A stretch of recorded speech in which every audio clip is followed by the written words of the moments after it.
خاندان کے حسب و نسل کے ذریعے سے اسلام کو جوانی بخشی.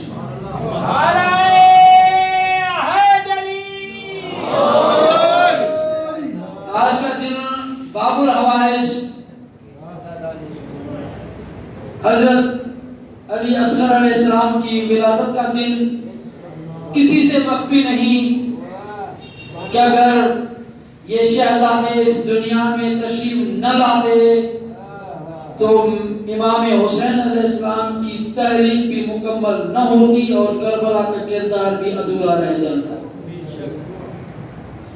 بلکہ میں یہ کہہ دوں اور میں اس پہ کہنے سے خفا نہیں ہوگا کہ حضرت علی اصغر علیہ السلام کی ولادت کے بعد امام حسین علیہ السلام نے اسلام کے قیام کے لیے یزید کے خلاف قیام کرنے کے لیے اپنے آپ کو مدینہ کی سے قیام کرنے کے لیے آمادہ کرنا شروع کر دیا. کیونکہ اب معلوم ہو گیا کہ کربلا کی تحریک کو بچانے والے کے نام کی شخصیت کا نام علی اصغر ہے.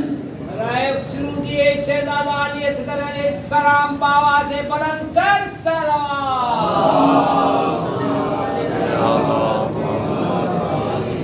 تاریخ اسلام میں انبیاء اولیاء اوصیاء ائمہ میں سے پہلی ذات جسے باب الحوائج کا لقب ملا وہ حضرت علی اصغر کی ذات ہے. نہ تو بول سکتے تھے نہ چل سکتے تھے نہ ہی کوئی تیر چلایا نہ تلوار چلائی لیکن ایک ایسا کردار انجام دیا کہ دین کو ایسی تقویت ملی بلکہ دین نہیں کہوں گا وحدانیت کو تقویت ملی رسالت کو تقویت ملی قرآن کو تقویت ملی نبوت کو ایسی تقویت عطا کی کہ اللہ نے کہا کہ علی اصغر کوئی عام بچہ نہیں یہ باب الحوائج ہے.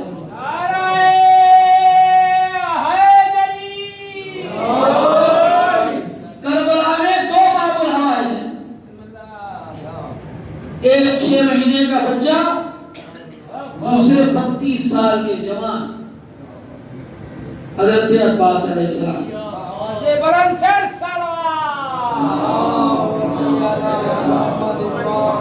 حضرت عباس علیہ السلام کے لیے تو کہہ سکتے ہیں کہ حضرت عباس نے مولا علی کے زمانے میں زندگی گزاری حضرت امام حسن مشتبہ کے زمانے میں زندگی گزاری مولا حسین علیہ السلام کے ساتھ زندگی گزاری اور یہ کردار تھا کہ امام علیہ السلام سے سیرت لی حضرت امام حسن علیہ السلام سے سیرت لی امام حسین علیہ السلام سے سیرت لی تب جا کے یہ اتنی بڑی عظمت کا کردار بنا. لیکن حضرت علی اصغر علیہ السلام وہ شیر خوار بچے ہیں جس کی ولادت 9 رجب کو ہوئی اور 10 محرم کو شہادت ہوئی. لیکن اس طرح سے کربلا میں قربانی دی کہ باب الحوائج کا لقب مل گیا. اور ایسی عزیزو یہ پہلے اور آخری باب الحوائج میں بہت ہی اہم ترین نقطہ کی خدمت میں پیش کرنے لگا ہوں کہ ہم جب کسی امام کے حرم میں جاتے ہیں تو زیارت کرتے ہیں زیارت نامہ پڑھتے ہیں. توجہ فرمائیے مولا علیہ السلام کے حرم سے پہلے آپ مدینہ منورہ آئے رسول خدا کی زیارت پھر ہمارے وہاں پہ 4 اماموں کی زیارت پھر حضرت سیدہ کی جائے زیارت اور حضرت امام حسن مشتبہ کی امام حضرت باقر علیہ السلام کی امام جعفر صادق علیہ السلام کی امام زین العابدین علیہ السلام کی پھر کربلا میں امام حسین علیہ السلام کی پھر نجف میں مولا علی علیہ السلام کی پھر امام رضا علیہ السلام کی امام موسیٰ کاظم علیہ السلام امام محمد تقی علیہ السلام امام علی نقی علیہ السلام امام حسن عسکری علیہ السلام امام زمان علیہ السلام تک کی جو زیارت ہے ہم زیارت نامہ پڑھ کے زیارت پڑھتے ہیں. کیوں زیارت پڑھتے ہیں؟ تاکہ ان کے فضائل کا اعتراف کر کے خدا سے ہم اپنی التجا کریں اپنی پریشانیاں دور کریں تسلسل کو برقرار رکھنے کے لیے یہ زیارت نامہ پڑھتے ہیں. توجہ فرمائیے تسلسل کو اپنے اور خدا کے درمیان برقرار رکھنے کے لیے زیارت نامہ پڑھتے ہیں کہ اس کی زیارت کر رہے ہیں اس کے ہم کلام ہیں کہ یہ عظمتوں کے کامل ہیں، یہ عظمتوں کے مالک ہیں۔ واحد باب الحوائج حضرت علی اصغر علیہ السلام کی ذات ہے جس کا کوئی زیارت نامہ نہیں ہے۔ علماء علم کلام کہتے ہیں کہ حضرت علی اصغر اس باب الحوائج ذات کا نام ہے، یہاں پہ حضرت علی اصغر کا واسطہ آپ نے دیا، خدا فوراً آپ کی مشکل کو حل کر دیا۔